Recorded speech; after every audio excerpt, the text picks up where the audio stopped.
Então, queria ver aí de vocês aí essa imagem, né? O que você identifica nessa imagem? Né, queria que vocês avaliassem aí, queria escutar de vocês, podem colocar no chat, o que vocês percebem.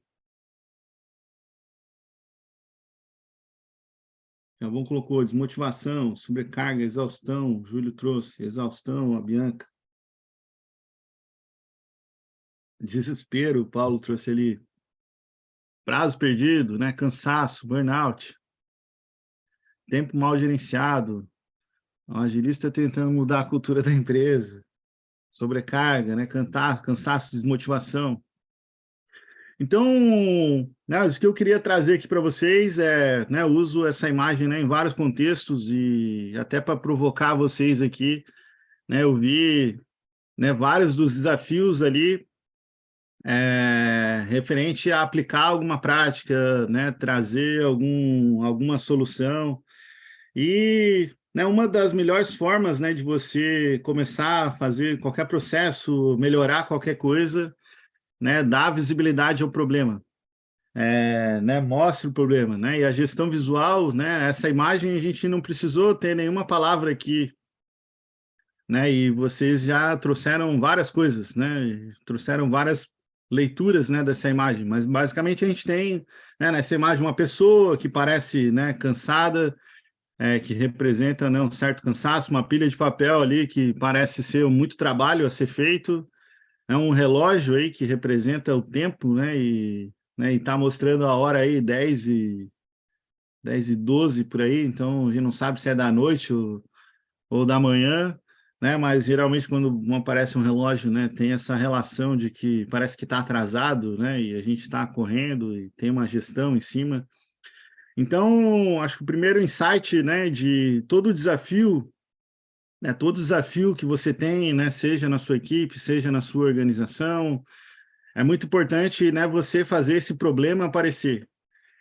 Muitas vezes eu vejo, seja, né, dentro da equipe, ou seja, né, entre várias equipes, as pessoas, muitos de vocês aqui, talvez, né, sejam liderando uma equipe, ou, né, fazendo trabalho de Scrum Master, ou agilista, né, ou, né, um Kanban Coach, ou, né, um Agile Coach, ou impactando ali várias equipes, lideranças equipes, né, ou gestão de produto, que é o grande erro, né? E eu acho que esse é o primeiro ponto aqui que queria reforçar com vocês, né? Muitas vezes vocês veem os problemas, né? Vocês está muito claro que existe um problema, está muito claro que talvez, né, você quer fazer uma mudança, está muito claro que o lead time está variando muito, para você está muito claro, né, que a tal cadência demora muito e o pessoal perde tempo, ou talvez está muito claro para você, né, que há uma sobrecarga da equipe, ou talvez está muito claro para você que, pô, não está clara a prioridade, que está difícil, né, de ver isso,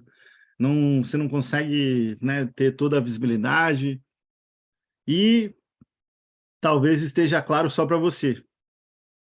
Né? Então, muitas das vezes, né, muito comum, né, a pessoa, agente de mudança, ver os problemas, né, e já querer sair aplicando uma solução, né, e não dar visibilidade, né, do que está acontecendo, né, para todo mundo que está ao seu redor, né, e geralmente isso se reflete, né, como uma resistência, como algo, né, que alguém, né, você interpreta, pô, o pessoal não quer mudar, né, o pessoal é resistente à mudança, ninguém quer evoluir aqui nessa empresa, pô, como é que pode? O pessoal não está vendo isso.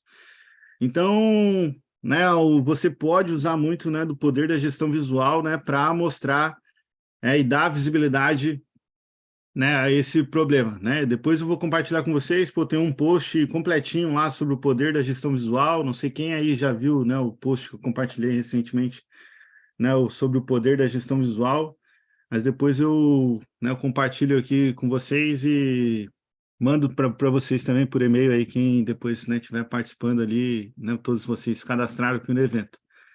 Mas eu acho que o que eu queria já deixar esse insight inicial, né, é dê visibilidade aos problemas, né, antes de sair, né, partir para soluções, né? muito da dificuldade de você que está tentando fazer a mudança, tá, né, muito do desafio que você está em melhorar o resultado, né, seja da sua equipe, da sua empresa, da sua tribo.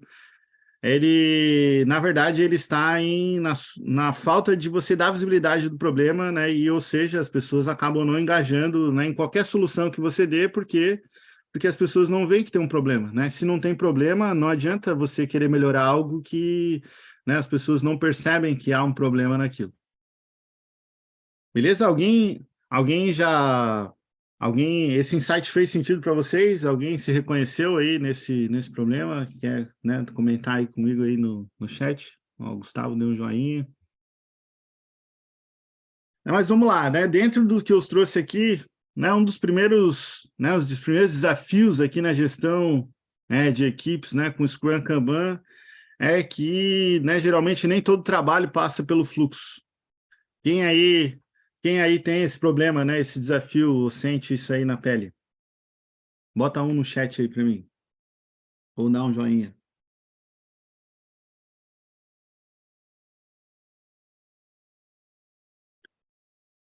Ó, várias pessoas aqui se identificando, né, com esse problema.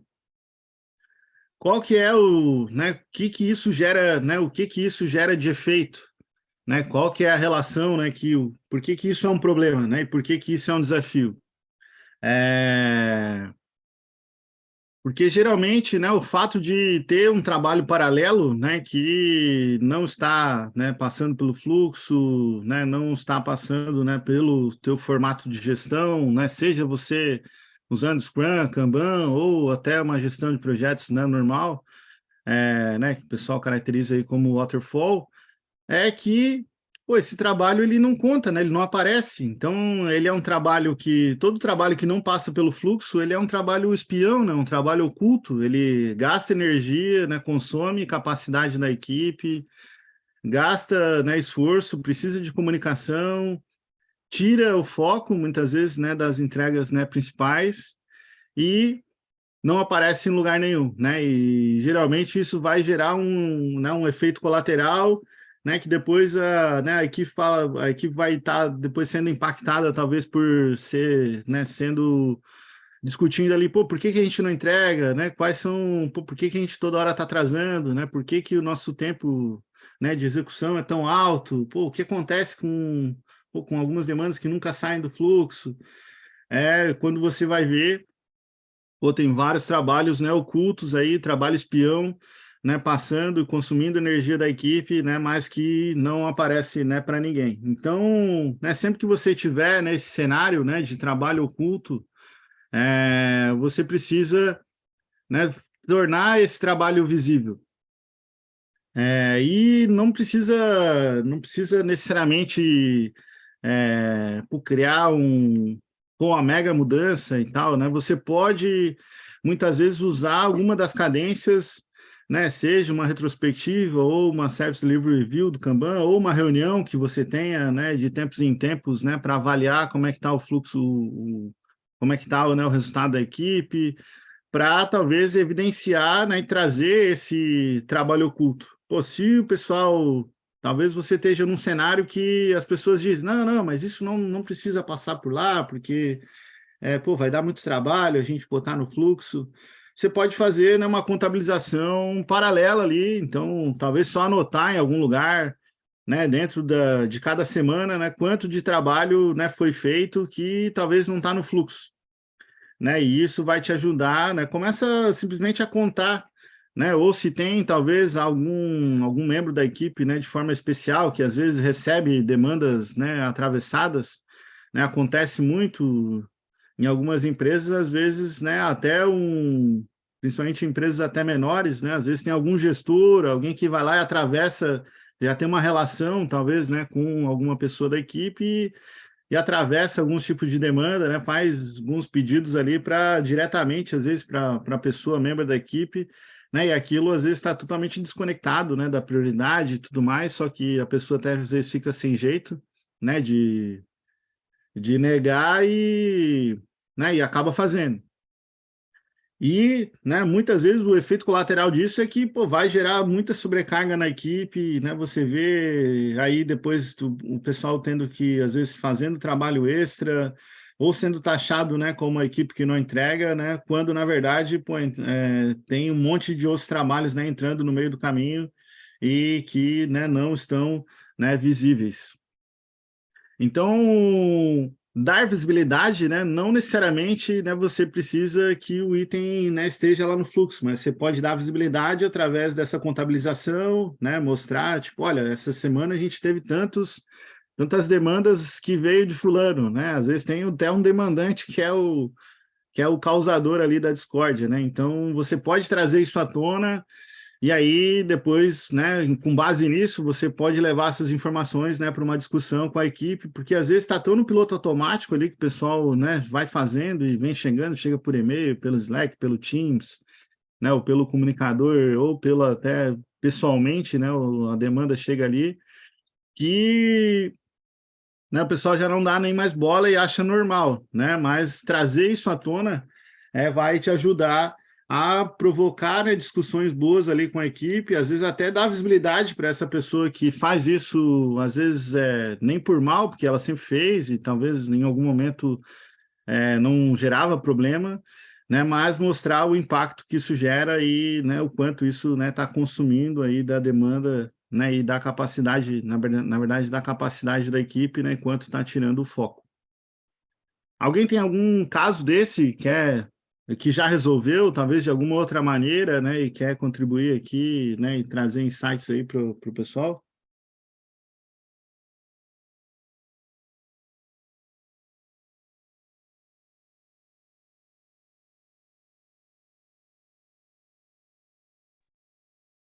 Ô, Caco, boa noite. Compartilhando aqui, a gente Ah, tinha, vai lá, tinha um Cleverson. dev Obrigado aqui, aí. tinha um dev na nossa equipe que ele realmente sofria bastante com isso, né? Era uma pessoa bem sênior, assim, que dava bastante apoio, né? Para a tarefa de outros devs, né? Então, ele acabava sendo, não tendo o foco nas tarefas que ele tinha puxado para desenvolver, né? E acabava passando o dia ajudando outros desenvolvedores, ou em reuniões, ou em ligações. Então, eu sugeri que ele fosse anotando, né, todos os acionamentos para que ele pudesse ter no final do dia, no final de semana, essa visibilidade, né? E aí ele realmente ficou assustado, né, com essa questão, e aí a gente pôde junto trabalhar ali para tentar blindar ele um pouco, direcionar algumas demandas, né, e outra pessoa assumir algumas coisas para que ele pudesse focar nas tarefas, nas entregas dele. Não, ótimo ponto, Cleverson. Bem legal. E geralmente isso acontece bastante, né, com profissionais sênior, porque geralmente eles dominam muito, têm muito conhecimento, né, seja do produto, do projeto ou do cenário ali, né, do contexto da empresa.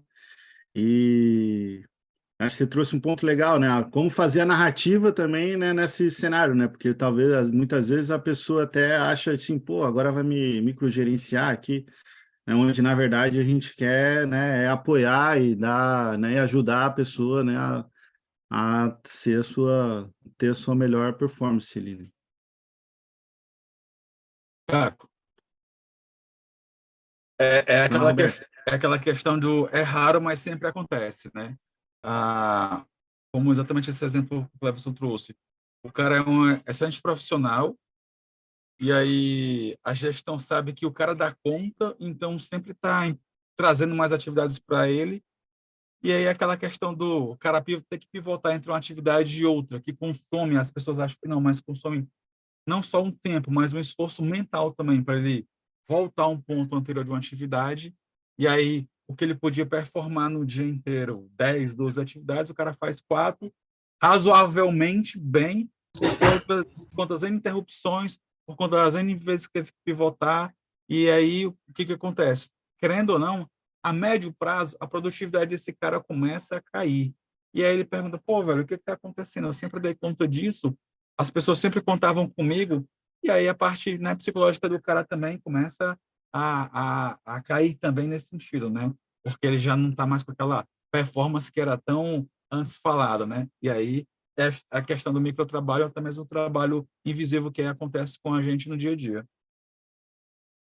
É, ótimo ponto, hein, Roberto. E muitas vezes acontece, né, um outro aspecto também, né, porque a medida, né, de, digamos, de produtividade, né, da pessoa é os itens entregues, né, e é muito comum, né, principalmente quando a pessoa vai ganhando senioridade, né, além, ela continua, né, sendo uma pessoa desenvolvedora ali, né, no contexto e resolvendo, né, e evoluindo o produto, mas parte do trabalho também dessa pessoa ela vira em desenvolver, né, tecnicamente, né, o restante da equipe, né, e às vezes isso acaba não, né, gerando a visibilidade correta e às vezes até frustra, né, porque a pessoa fala, pô, mas pô, todo mundo está se desenvolvendo aqui, estou ajudando, né, o time a performar melhor, né, e tô sendo, né, prejudicado, então trazer isso, né, trazer a conversa é importante.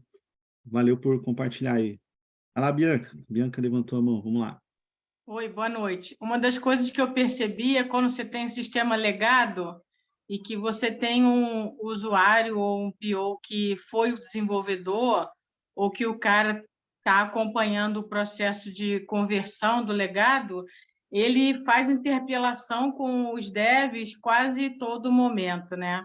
Isso foi uma coisa que a gente percebeu pela própria angústia dele em tentar acompanhar o processo da transferência de conhecimento, ele acaba interpelando fora da rotina, e aí quebra o fluxo do atendimento, né? Colocar uma disciplina para isso é dar uma freada na pessoa, e aí tem que ter muito jogo de cintura. Mas acho que até o Eduardo aí, e aí, Edu, beleza? Aí colocou ali o lance de desapegar, né? E acho que o ponto nesse sentido aí, Bianca, é até às vezes trazer a consciência de fazer um trabalho de redefinir a responsabilidade, né? Que é igual né, o Roberto até trouxe no chat ali, né? Uma vez pai, sempre pai, né? A pessoa cria, né?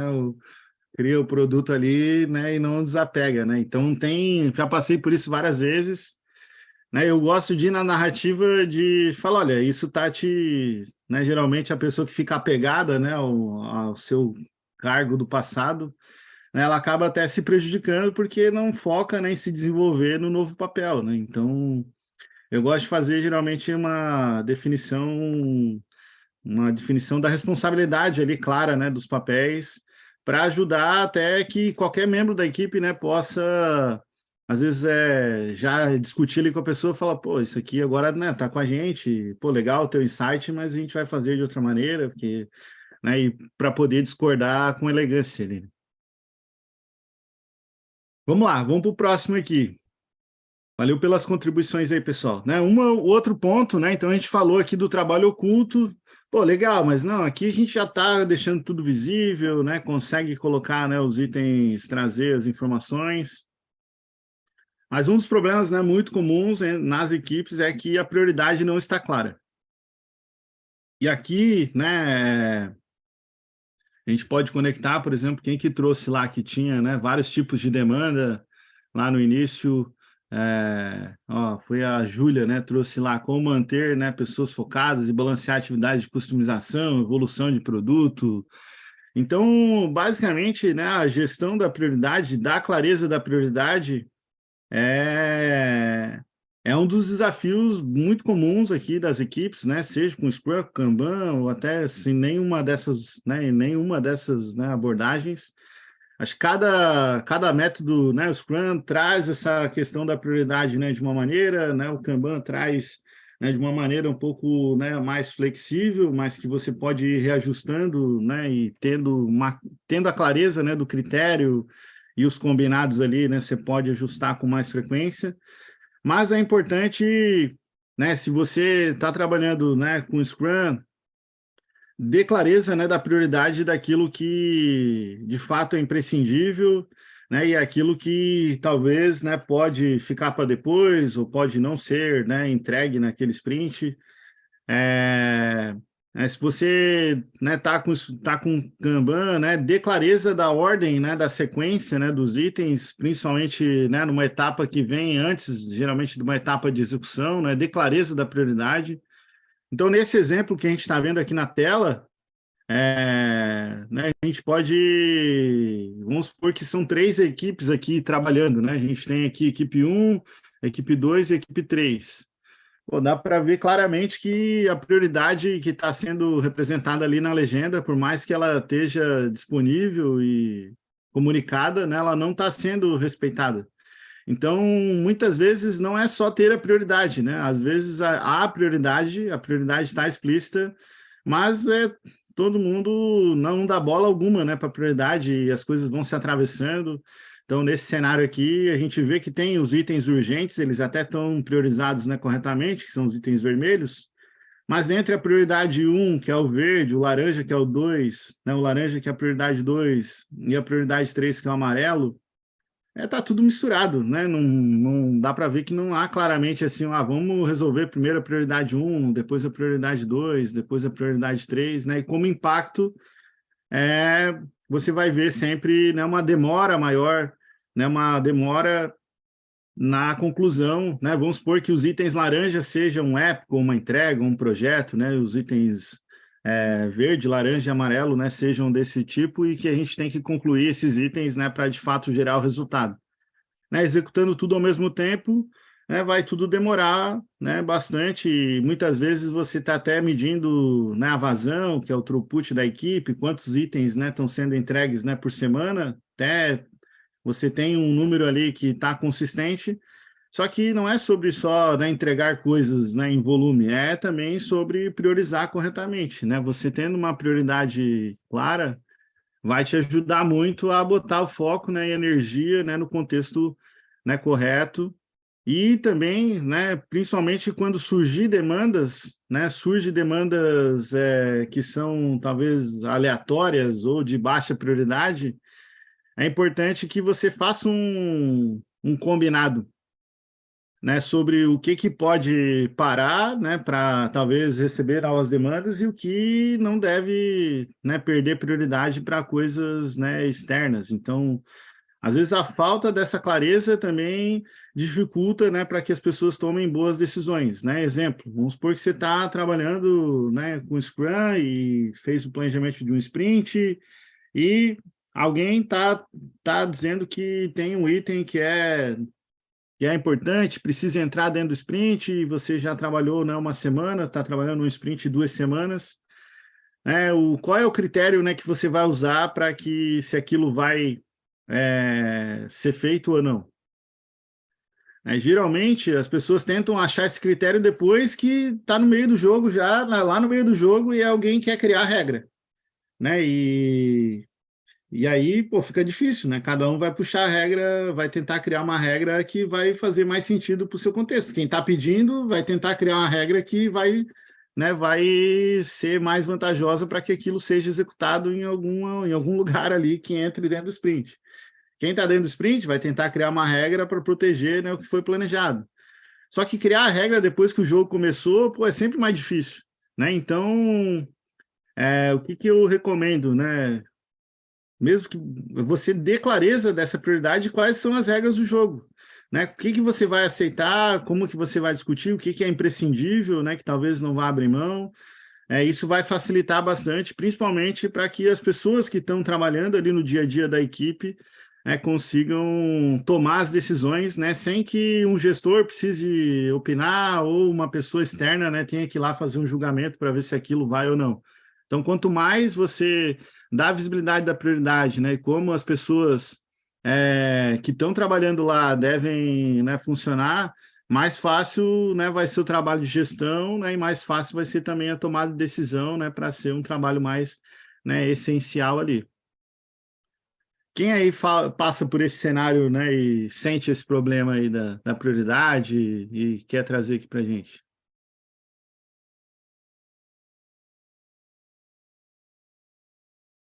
Cara, eu já passei muito por isso, mas assim, onde eu atuo mais recentemente, nos últimos tempos, eu consegui trazer essa conscientização sobre o equilíbrio, né? de que aí os times precisam de um slot, um lequezinho de tempo para adaptações e coisas que possam acontecer, não só nessa questão de trazer coisas emergenciais que não foram previstas, como coisas emergenciais de verdade em produção e afins, né? E aí, caso nada aconteça nesse período de tempo planejado, a galera pode estar ali aferindo mais qualidade, priorizando, até mesmo absorvendo novos conhecimentos para poder fazer o trabalho de uma melhor forma, sabe? É algo que eu consegui, tenho tido bons resultados, boas respostas, não tem tido muito impacto, apesar disso levar aí em torno de 5% a 10% do one sprint, ou seja, meio dia a um dia de sprint de 2 semanas, mas os resultados têm sido interessantes. Nada para colocar especificamente, sabe? Só relatar em alto nível mesmo. Na prática, o que você está dizendo é que você já olhou o histórico, entendeu que tem um volume de trabalho ali que acontece de forma não planejada e já deixou uma capacidade esperando ali para recebê-los. Caso não tenha, você já tem um combinado também, ó, tipo, se, né, nesse um dia que geralmente a gente dedica, né, para ter demandas aleatórias, se não tiver nada, a gente vai focar nisso, né, melhoria, ou, né, você tem o critério claro ali e aí facilita para todo mundo tomar uma decisão alinhada, é isso, né? Itens não planejados, exatamente. Boa. Pô, ficou uma pergunta para trás aqui do Vinícius. Deixa eu ver, o Vinícius colocou ali no chat. Fala para a gente aí, Vinícius, um pouquinho desse cenário aqui. Não sei se eu entendi aqui a tua pergunta.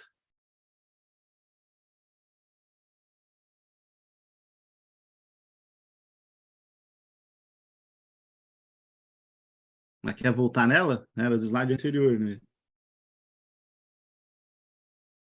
Se você quiser, levanta a mão aí, você traz aí, a gente discute ela. Tá?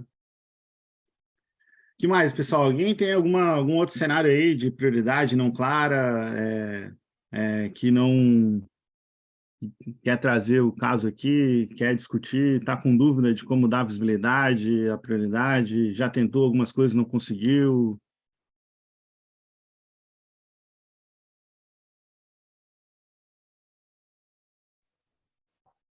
O Caco, você está me ouvindo? Estamos ouvindo. Vai É lá, o Caio. Caio. Cara, eu tenho uma dúvida, né? Estou atuando numa empresa que agora entrei recentemente e aí eu estou dando um apoio ali para a tribo ali dos agilistas e uma dificuldade que eu vejo que eles estão tendo bastante é em relação a dar essa visibilidade pelos sistemas da empresa. A gente trabalha mais ou menos com 6 sistemas. E quando esses sistemas ele entra para desenvolvimento, tem features ali para ser desenvolvida, acaba entrando esses 6 sistemas de uma vez. Se eu for precisar criar um board ali para dar visibilidade a todas essas atividades, você acha que é viável criar por raia cada sistema? Cada sistema é um software, isso? Isso, cada São sistema é um 6. software. E o que você está dizendo é que, geralmente, quando tem alguma construção, existe uma necessidade de alterar os 6 softwares. É isso? Isso. Só que dentro Tá. do backlog ele entra tudo de uma vez, né? Então todas as histórias elas ficam todas misturadas. E aí eu estou Eu, tentando fazer com eles ali alguma coisa no que dê visibilidade. Olha, essas aqui são as atividades do sistema A. Ah, essas aqui são as atividades do sistema B. Então eles sabem como que está os status de cada atividade, se tem algum impedimento, algo do tipo ali para poder atuar de uma forma mais rápida. e é uma equipe só? São várias equipes?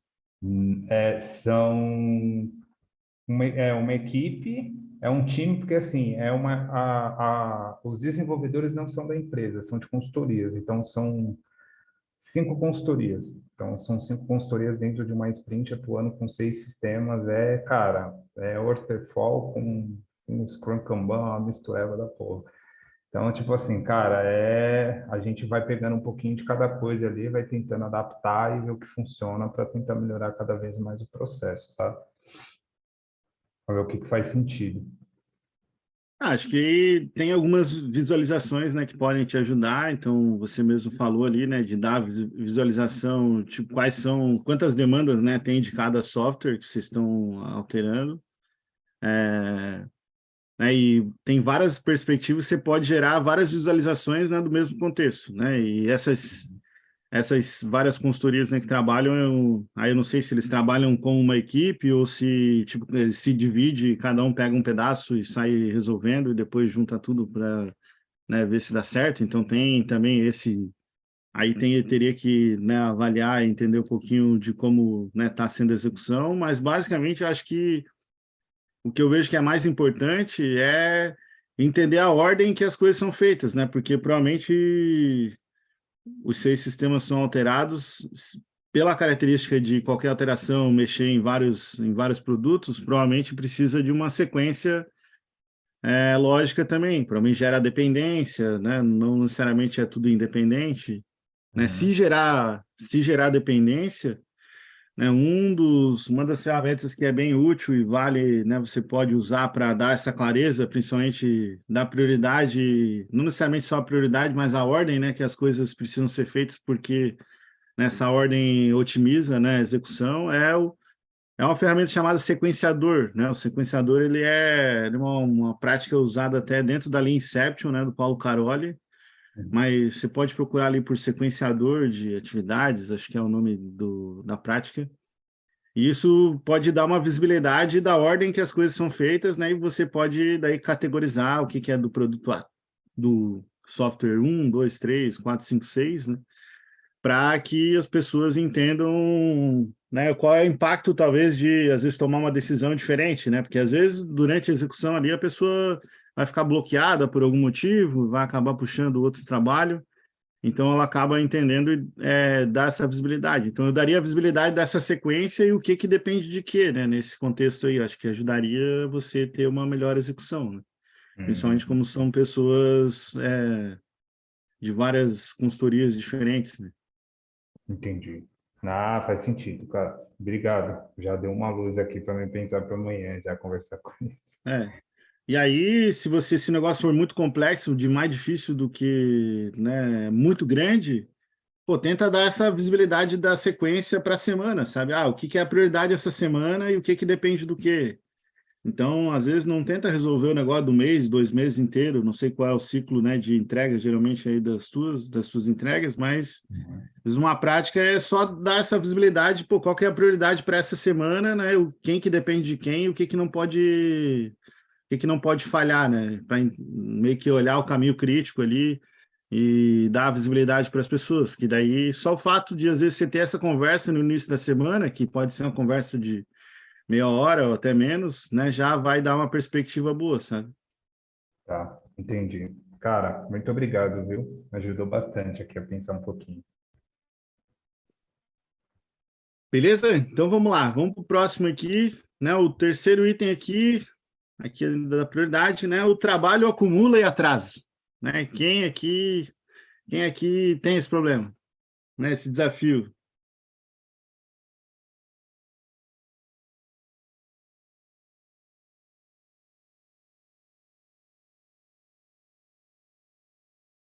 Então, geralmente, né, a etapa onde, né, o trabalho acumula e atrasa, e aqui, né, estou representando um fluxo simples, né, onde tem uma etapa de backlog, onde, né, tem o M e o N, tem uma etapa de próximo aqui, né, se você talvez estiver trabalhando com Scrum, poderia ser o teu sprint backlog, e tem uma etapa de execução, uma etapa de validação, uma etapa de entregue, né, onde de fato, né, tá gerando o resultado aqui.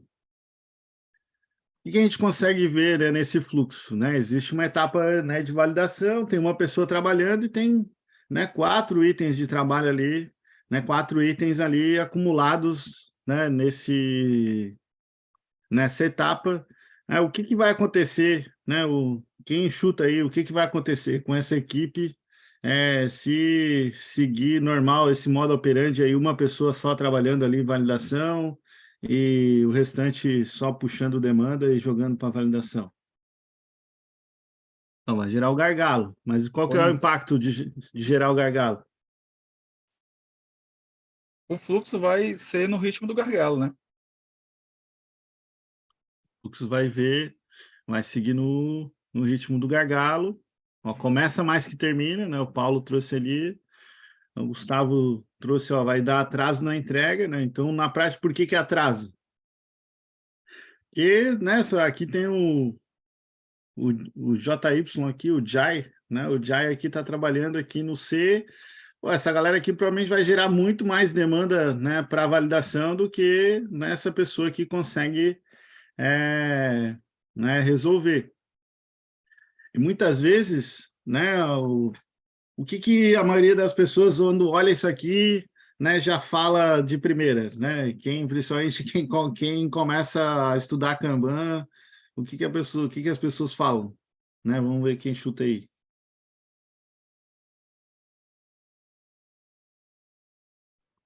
Culpa de quem está na validação ali, né? Não está conseguindo dar vazão ao que precisa, coisas desse tipo.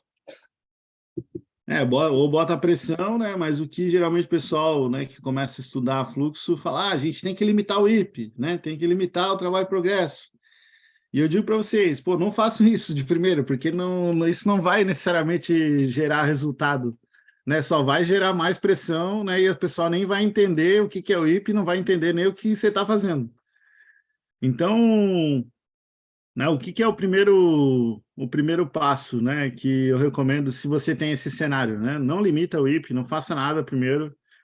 Primeiro, garante que as pessoas estão vendo esse problema. Lembra que eu falei lá no início, né, antes de a gente entrar, né, no tópico 1, né, garante que as pessoas estão vendo esse problema, né? Se essa aqui é uma equipe que a gente tem 4 pessoas, né? Será que as pessoas estão entendendo, né, o impacto desse acúmulo, né, em validação? Talvez, pô, sempre foi assim, sempre gera aquela correria, né, em algum período, seja no final de semana, ou né, se o time está trabalhando com Scrum no final do sprint, ou em algum momento específico, quando, né, tem algum prazo, né, apertado ali, né, o que geralmente acontece? Pois vai gerar pressão e tem momentos que, né, o pessoal faz força-tarefa daí para validar tudo, né? E então entenda o que está acontecendo, entenda como o pessoal está tentando já tentou resolver esse problema, né? E com base nisso, aí se o pessoal entende que é um problema, depois que eles entenderam que isso gera mais, né, dificuldade para eles mesmos, né? Que o JY ali vive sobrecarregado, né? Estressado, talvez né, a pessoa até já está, né, beirando ali a exaustão. Então, foca até, às vezes, na dor das pessoas, né, e não foca necessariamente, né, no fator externo, né, foca no fator interno, né, no impacto que essa sobrecarga aqui está gerando para as próprias pessoas, né, que trabalham na equipe, né. Eu gosto muito de trazer essa abordagem de mostrar qual é o impacto na pessoa que está ali trabalhando mesmo, né? E isso vai ajudar eles né, a entender, pô, é verdade, pô, isso gera um problema. E aí você começa, depois que você conseguiu, né, engajar as pessoas e entender que existe um problema, aí é a gente buscar soluções, né? Vocês até trouxeram aí, pô, será que vamos trazer mais uma pessoa especialista ali em validação? Será que a gente, né, consegue, né, usar as habilidades já existentes dentro da própria equipe, né, para colaborar aqui dentro de validação? Então, tudo isso, né, são discussões que você pode fomentar ali dentro da equipe, mas o principal, né, e aqui acho que é um dos grandes gatilhos que eu gosto de usar, e aí você não precisa nem falar que é limite WIP nem nada, você pode usar talvez uma narrativa de falar, olha, pessoal, pô, quando que para a gente tem muito itens em validação aqui que talvez a gente precisaria se ajudar, né? Ou talvez o PB, ou o DE, ou o GY ali pudesse ajudar, né? Vamos supor que a equipe entenda que, não, pô, a gente consegue dar uma força. Então, você pode provocar uma discussão dentro da equipe e talvez a equipe fale, olha, pô, sempre que tiver 3 ali, talvez seja o momento de a gente, pô, assim que terminar começar a dar uma força para baixar de 3 e não deixar acumular tanto. Então, você pode, ao invés de limitar, né, o trabalho em progresso, você pode usar o número 3 como um lembrete, né, um gatilho, né, para a colaboração. Né? E na prática, você está aplicando a técnica de limite WIP, né, a prática de limite WIP. Mas sem dizer que né? E está dizendo, olha, vamos botar um lembrete de 3 aqui, então toda vez que bater 3, a próxima pessoa que terminar qualquer coisa aqui da execução vai vir aqui ajudar até que baixe de 3, e aí a gente, né, volta a puxar novos itens aqui para execução. Pô, vamos tentar fazer isso? Você não falou de limit WIP, não falou de, né, nada difícil, falou de lembrete, é uma narrativa fácil, não é algo que tá, meio que fica escrito na pedra, a equipe pode testar ali, validar, né, e, né, acaba gerando e, né, provocando essa colaboração aí, esse convite, né, à conversa. Vamos lá, o Júlio levantou a mão aí, bora lá, Júlio. Boa noite, pessoal. Tá me ouvindo? Estamos ouvindo, né?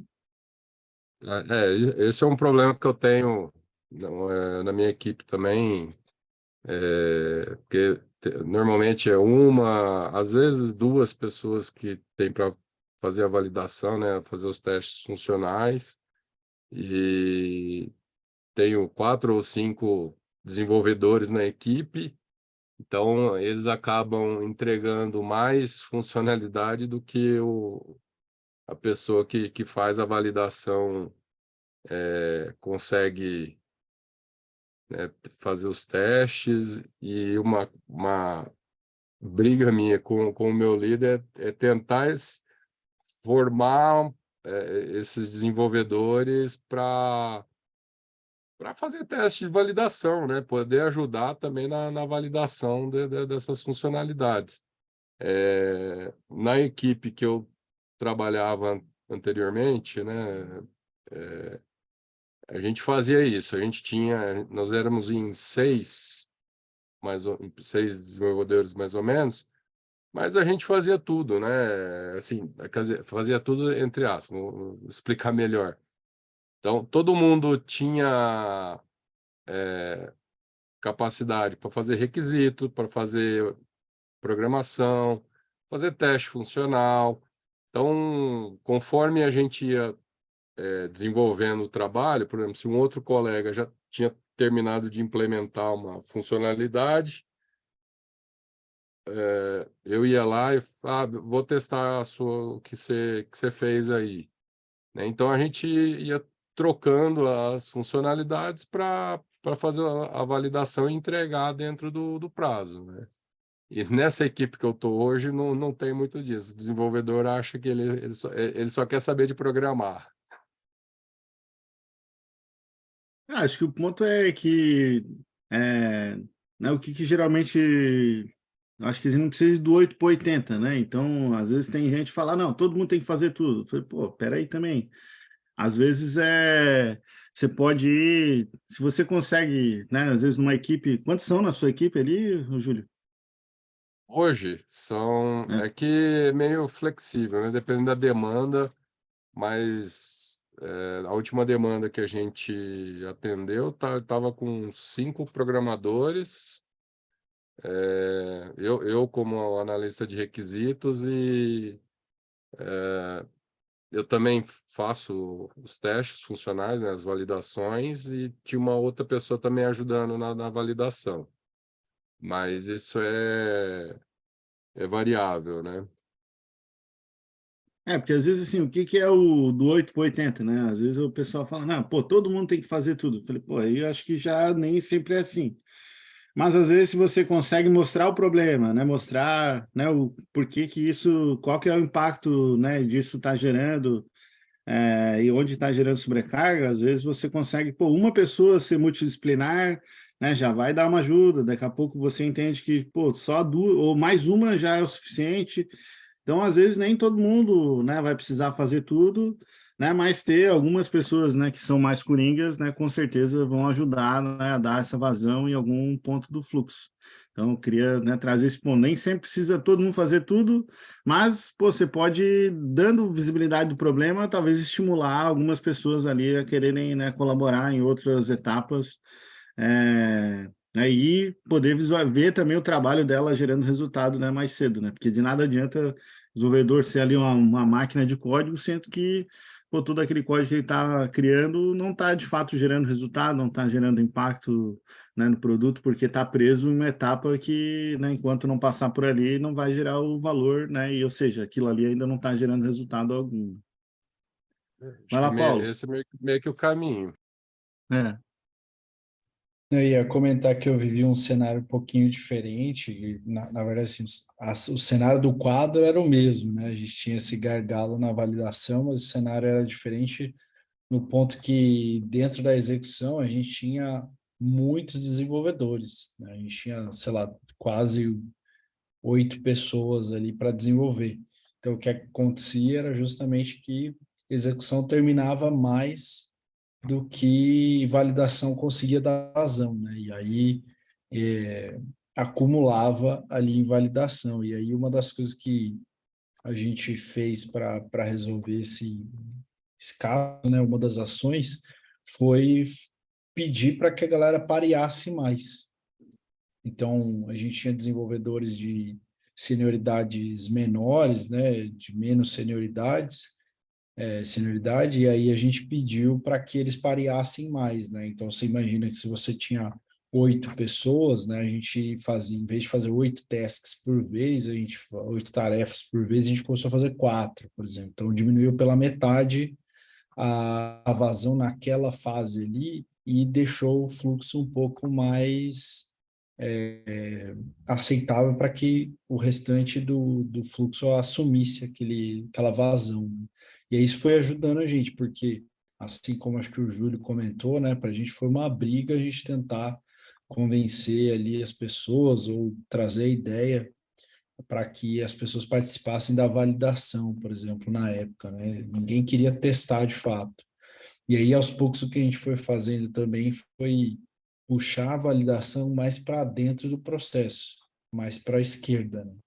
Então, aos poucos, pegar ali práticas que a gente conseguia fazer de validação para dentro da execução, para dentro do trabalho de codificação. Isso ajudou Já, muito o já fluxo, assim, antecipar, né? né? Exato. E aí, assim, só para ter uma ideia de resultado, a gente no final de alguns meses, a gente conseguiu aumentar em 30% o throughput da equipe, porque a gente conseguiu reduzir esse WIP só fazendo essas mudanças, né? Provavelmente nas primeiras semanas deu uma diminuída, né? Porque, né, para até tem o pareamento, né? Para quem não está talvez acostumado com a palavra, é trabalhar em dupla, né? Ou seja, as pessoas trabalhando ali em dupla. Então, às vezes no início, né, pode até gerar né, uma diminuição, mas, né, em algumas semanas você, né, daí consegue passar e ficar, né, ficar melhor do que estava antes, né? E aí gera esse aumento aí que, né, o Paulo trouxe, né, que traz o efeito, né? E aí você pode medir também pelo tempo de ciclo, né, das demandas que né, levam menos tempo. Outro aspecto também você pode medir, às vezes, pelo retrabalho, que, né, itens que geram, né, retrabalho geralmente diminui, porque o pessoal também entende melhor como é o processo de validação, e aí, né, gera isso que o Paulo falou de se antecipar, né, começa a antecipar mais os problemas, então fica menos aquele também nós versus eles, né, pô, galera que fica, agora vai vir, né, vai tudo para validação e vai vir os problemas, né, daí depois arruma tudo até que vai para frente. Vai lá, Chavon. Opa, boa noite. Boa Uma noite. dúvida, por exemplo, hoje eu acabei de entrar numa equipe onde, entre aspas, já usava o Kanban, só o quadro, na verdade, né? Falava que usava Kanban, mas é só o quadro. E assim, essa equipe é uma equipe de BI, onde existem demandas de projeto, onde a gente trabalha com data fixa, né? E algumas outras demandas de chamado mesmo. Aí a gente tem um certo problema. Eu estava coletando com o pessoal no Static, qual o problema mais sério, né? As demandas, por exemplo, que entram como chamado, elas entram com uma pequena descrição.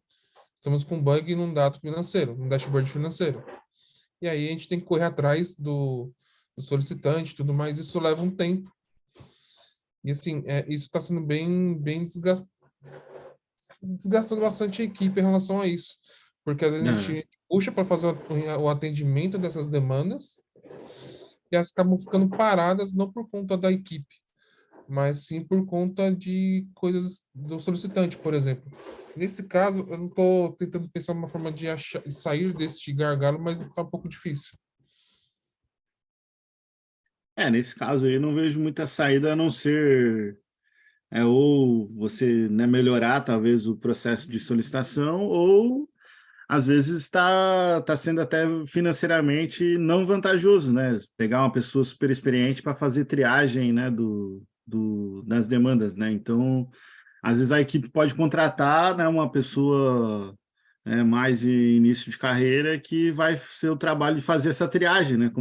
Esse é um problema que acontece em todo lugar, tá, pessoal? Bem comum, assim, acontece tanto em empresa que tem um produto, né, e recebe as solicitações dos clientes, né, os clientes reportam um problema.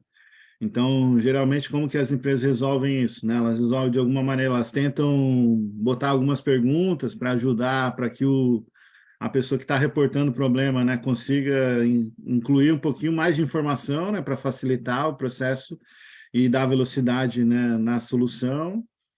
E, além disso, né, cria um processo de triagem, né? Então, cria uma etapa de triagem que geralmente é alguém mais iniciante até, né? E aí financeiramente deixa mais vantajoso para fazer esse trabalho de ir lá e investigar e falar, ó, esse é o problema. Pô, beleza, identificamos o problema, agora, né, a gente vai passar para, né, o nosso time mais experiente, né, resolver e aí depois, né, dizer quando vai ficar pronto. Então, esse é um problema bem comum e eu vejo que essa é a solução conhecida é por aí, sabe? Você, se tem um volume grande, isso é recorrente, tem sempre demanda para isso e tem trabalho para uma pessoa só fazer, pô, às vezes vale a pena especializar, né, essa pessoa que faz a triagem, ou às vezes terceirizar para algum outro time fazer essa triagem, né, antes de chegar na tua equipe, né, que às vezes pode usar alguma outra equipe de suporte ou atendimento da própria empresa para fazer essa triagem inicial e, né, poupar a energia da equipe. A Júlia trouxe ali no chat. Aqui também rola isso. A gente tem tentado fazer perguntas para o time de CS responder no card. Exemplo, qual o contexto, né? Como era, o que deveria ser, anexo, prints. Daí é isso aí, né? É processo, né? Você coloca algumas etapas ali para ajudar, mas se a demanda é grande, e aí acho que esse é o ponto, sabe? Se tem demanda para uma pessoa só fazer o trabalho, pô, às vezes é vantagem você contratar uma pessoa e, né, colocar ela só para fazer esse trabalho, né?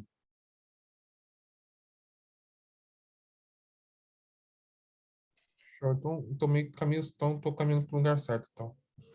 Maravilha. Porque geralmente a sacada é essa. Às vezes tem uma linha tênue ali onde, pô, é só às vezes, aí não faz sentido contratar uma pessoa para ficar fazendo essa triagem, aí toma um puta trabalho da equipe ali, porque toda vez que acontece, né, geralmente é aquele trabalho que a pessoa se sente até desmerecida, assim, fala, pô, estudei tanto para ter que fazer isso, né, mas né, às vezes tem esse meio do caminho que às vezes dá para terceirizar também, o que muitas vezes o pessoal não vê é que, pô, será que tem já alguma equipe aqui dentro da empresa que poderia fazer essa triagem, né, antes de chegar na gente? Às vezes pode ser uma opção também, né, de ser uma triagem que resolve para várias pessoas, né? Beleza? Então vamos lá, vamos para o. Né, a gente já está no final aqui, né? Vamos para o quarto item, né? E eu tinha até um quinto aqui, mas né, vou fechar no quarto aqui, né? Retrospectivas sem efeito. Né, aqui entendo retrospectivas, né? Dentro do Kanban a gente chama isso, né, de Service Delivery Review. Mas basicamente pô, aquela cadência, para mim, essa é uma das cadências mais importantes, né, que a gente tem, né, seja, né, no Scrum, no Kanban, para mim é aquela que mais é valiosa e onde os problemas vêm à tona, né? Por que eu acho que é a mais importante, a cadência é mais importante? Porque se tudo der errado, né, é nessa cadência, seja na retrospectiva ou na Service Delivery Review, que esse problema vai aparecer, né? Se não tiver esse momento, né, o problema não vai aparecer nunca. Então, geralmente, né, acho que muitos de vocês viram, né, uma onda, talvez até de uma... A retrospectiva virou sinônimo de dinâmica, né? De, pô, tem que ter dinâmica, tem que, às vezes até, né, passou por uma linha de até uma certa infantilização, né, desse momento tão importante. Então, acho que o ponto principal para mim, né, que as retrospectivas com efeito, é você ter clareza, né, principalmente ver os problemas mudarem, né? Se você vê que a retrospectiva está tendo sempre o mesmo problema, né, talvez né, ela está, de fato, vocês estão priorizando muita coisa, né, e não resolvem nada.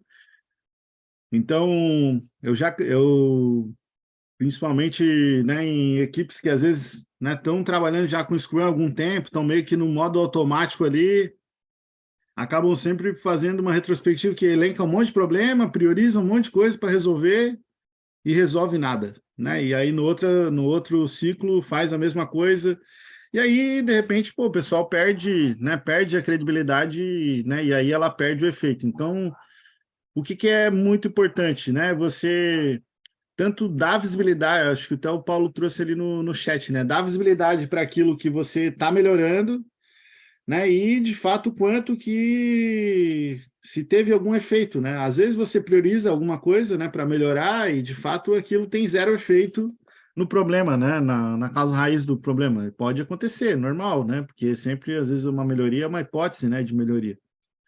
Então, o problema é você geralmente ter, né, o que eu vejo é equipes que não vão melhorar 10 coisas aqui. Pô, beleza, vamos, né, até falar, beleza, então vamos priorizar 10 coisas. Aí chega no próxima cadência, seja daqui 2 semanas, ou uma semana, ou o tempo que for. Pô, e aí, quantos que a gente melhorou? Não, melhoramos 0 coisas. Então vamos lá de novo, aí faz retrospectiva de novo, prioriza de novo 10 coisas. Aí melhorou 0 coisas. Então, né, o primeiro passo, acho que começa a diminuir, prioriza uma coisa. Né, se você está nesse cenário, né, começa a priorizar uma coisa. Né, o segundo ponto pô, não, a gente já passou desse ponto aí, pô, já estamos conseguindo, a gente prioriza, está melhorando devagarzinho, mas, pô, parece que a gente estagnou, né, estamos naquele modo automático, né, o que foi bom, o que foi ruim, o que a gente pode fazer diferente. Se você está né, virou nesse piloto automático, aí você pode trazer, né, até o que o Chavon trouxe ali no chat pô, começar a trazer algumas métricas. Então, acho que a primeira que você pode começar a trazer pô, começa a trazer o que foi entregue de fato, né? Traz o throughput, né? O throughput da equipe, o que entrou, o que estava planejado e o que entrou talvez de forma não planejada, né? Começa a dar essa visibilidade. E até conecta, né, com o item 5 aqui, que né, quando não há gestão da demanda e capacidade. Então, principalmente, né, times que trabalham, né, com Scrum, né, fazem de alguma maneira, e aí aqui não vamos entrar, né, no cenário, né, sobre estimativa ou não, né, mas geralmente você de alguma maneira contabiliza, né, seja por pontos ou por itens, enfim, tem uma quantidade de coisa planejada, geralmente tem uma quantidade de coisa entregue daquilo que foi planejado e uma quantidade de coisa que foi entregue e não estava planejado. Geralmente, né, se você não tem nenhuma métrica, essa aqui é a que eu recomendo você começar, né? Mostra aquilo que você tinha planejado, aquilo que você entregou do que estava planejado, né? Nesse caso aqui, planejou isso, entregou esse tanto aqui do que estava planejado e mais um tanto aqui que não estava planejado, e além disso, né, essa barrinha azul aqui é a diferença aqui, né? Esse pedaço aqui que a gente não entregou, e ainda tinha mais coisa que a gente se comprometeu e não entregou. Então, essa é uma das medidas, né, super simples de coletar, você não precisa nenhuma ciência de foguete, qualquer software vai ter essa medida, porque basicamente você só precisa saber se aquilo estava planejado ou não, e dentro de tudo que está, né, dentro do fluxo, o que foi entregue e o que não foi. Então você consegue gerar essa visualização super, bem fácil, assim, barata, até na mão, às vezes dá para gerar, né? Se você talvez não tenha habilidade ali com, pô, gerar algum gráfico mais automatizado e tal. Então isso vai começar a gerar uma discussão, né, sobre o que de fato vocês estão se comprometendo e o que de fato está sendo entregue. Né? Então, muitas vezes, esse não planejado aqui são, quando você vai vendo, né, vários ciclos. Se você está olhando isso aqui de forma semanal, né, você vai vendo que sempre tem um tanto de não planejado que sempre entra e que quando você vai avaliar, tipo, aquilo realmente entrou e a gente deveria ter feito, então talvez você comece a reservar uma capacidade né, para poder lidar com esse tipo de demanda, né, sabendo o que vai acontecer, sabendo que vai precisar lidar, mas principalmente, né, não se comprometer demais, né, não ter muito mais coisa, você se comprometeu mais do que consegue e de forma recorrente, né? Então o que eu mais vejo é equipes que fazem um baita momento de planejamento e tudo mais, e aí, pô, esse aqui é o real. E aí, na outra semana, né, no outro sprint, ou na outra semana, ou no outro ciclo, pô, de novo, planeja 50% a mais e entrega um tanto menos. E faz isso a vida inteira. Nunca equaliza, né, a demanda e a capacidade. Então, uma das principais, né, coisas que o método Kanban ajuda, né, e provoca é essa visibilidade, né, da demanda, capacidade, para que você possa, de fato, provocar e entender, né, a capacidade de ajustar a demanda ou aumentar a capacidade, né, para atender essa demanda, né, excedente.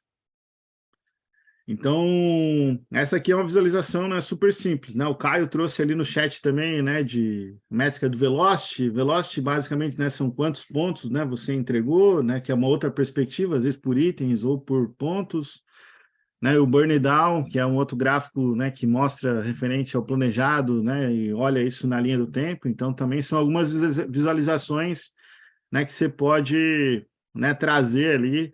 Mas eu gosto dessa aqui super simples, que basicamente aquilo que estava, né, planejado e entregou, o que entrou de não planejado, entregamos, e o que ficou, né, de alguma expectativa. Então, fazer essa discussão, né, algumas vezes vai fazendo esse ajuste e muitas vezes entender a causa disso, né? Às vezes tem um agente externo botando pressão para que o time sempre planeje a mais, né? Aí só que isso gera uma frustração eterna, assim, né? Então gera um impacto também negativo aí, né, na execução aí das equipes. Beleza? E aí, esquecemos de algum ponto? O que vocês sentiram falta aí, talvez, para a gente fazer um próximo encontro? Botem aí no chat, talvez hoje acho que a gente não vai mais conseguir, mas coloquem aí, se vocês colocarem aí no chat, né, a gente pode fazer outro encontro, né, desse, trazer mais discussões. E agora vamos lá para o, né, a gente falou aqui né, esses foram os 5 pontos aqui que a gente discutiu hoje, né, nem todo trabalho passa pelo fluxo, a prioridade não está clara, né, o trabalho acumula e atrasa, retrospectiva sem efeito, e demandas, né, versus capacidade, que foi esse último tópico ali que a gente juntou. Ó, a Júlia trouxe ali estimativas, prazo de entrega, então acho que a gente pode, esse aí é bom, né, dá para a gente fazer um específico aí sobre estimativa, prazo de entrega, mais sobre métricas, Tatiana colocou, vou salvar aí, a gente faz outros.